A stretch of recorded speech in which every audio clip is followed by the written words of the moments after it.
And this is what I learned from spending $39,415.78 on buyer and seller leads using Facebook ads. So I spent $39,000, a little over, on Facebook ads for ourselves and for agents all over the country. And I'm going to be breaking down what I learned.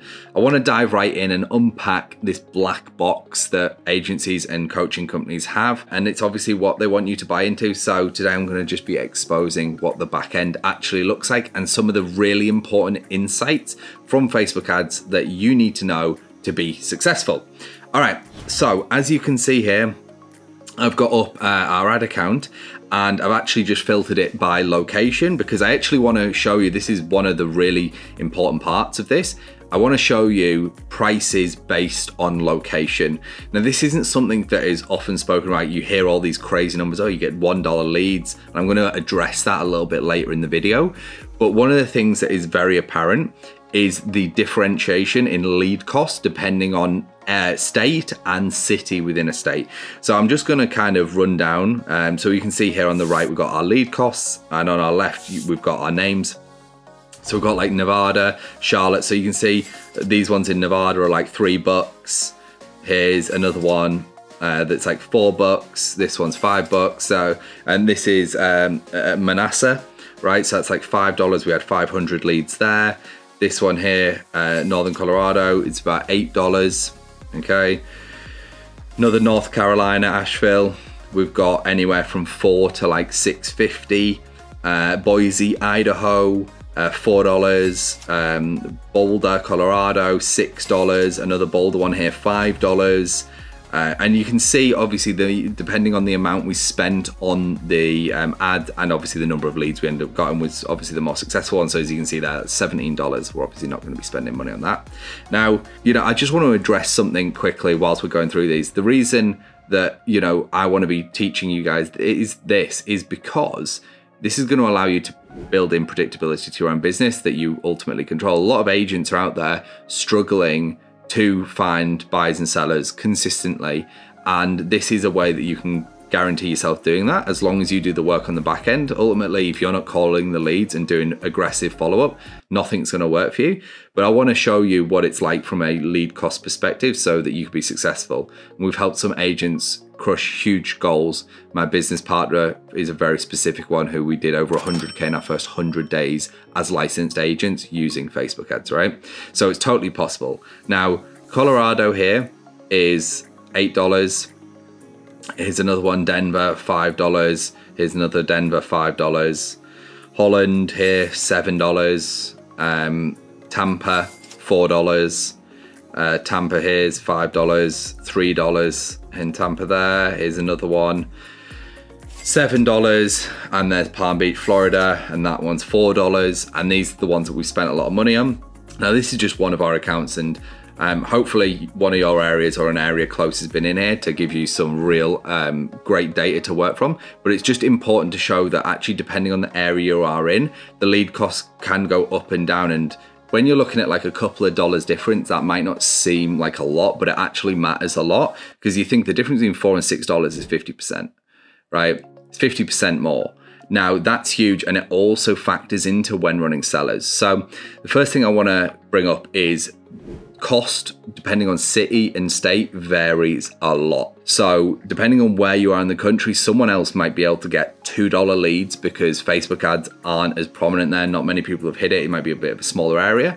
And then places like New York, for example, a lot more expensive, right? It really depends on the area and of the city, and the density and how many people run ads in that area will basically dictate the lead cost. So that's something that you want to bear in mind. Now, when it comes on the difference between buyers and seller leads, the difference is essentially 10x. So if you're getting a buyer's leads for like $3 or $4, seller leads are probably going to cost you $30 to $40, and vice versa. If they're like $5 or $6, probably going to cost you $50 or $60. That's a pretty good rule of thumb as far as it goes with online leads. Now, another thing that you might have heard discussed before is about the conversion rate.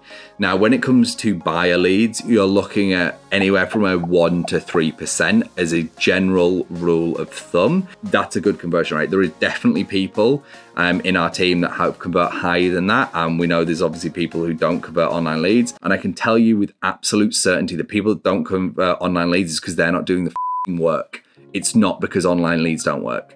100% guarantee I will die on that cross. It is because they are not doing the work that the online leads do not work for them. All right. This is a huge strategy that all top teams, agents using new and old, they definitely work. It's whether you do the work. Now, listen, I'm not saying that this is the right strategy for you.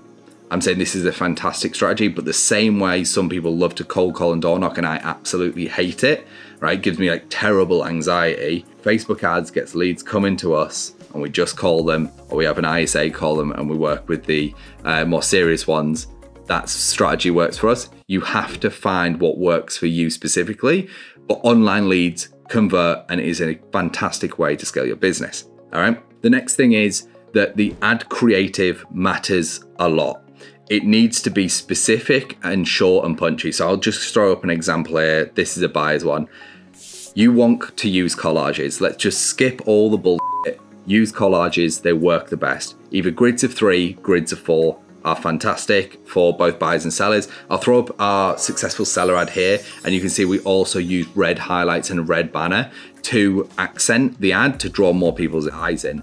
Now, if it's a broader ad type, use short punchy text. If it's a specific home, you might want to use some longer text like this that I'm showing on the screen right now. Now, it's completely up to you. But short and punchy text usually works the best. The final one that I want to throw in here is actually to do with lead forms themselves. Now, here's the thing about a lead form. I'll pull this up again here.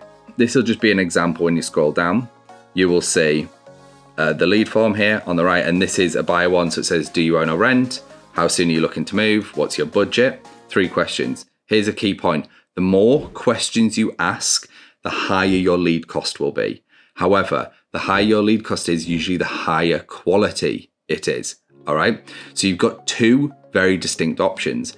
If you want to run no lead forms and just ask for like name and phone number so you can call them, you will get bad data. I'm putting it out there right now. However, you will have a bigger pool to pull from. So if you either have an ISA or you are a real hustler and you want to be calling all those leads, so you're willing to have a lower cost from Facebook and you're willing to do more work with yourself via calling, then that might be the strategy for you. For those people that would rather spend more per lead and get less leads because they're high quality, so they then have to call less people, then adding more questions into a lead form would be a better strategy for you. So if you want to learn a little bit more about setting up Facebook ads, I have this exact video here walking through step by step how to do this for yourself. I hope you enjoyed this video and I will see you in the next one.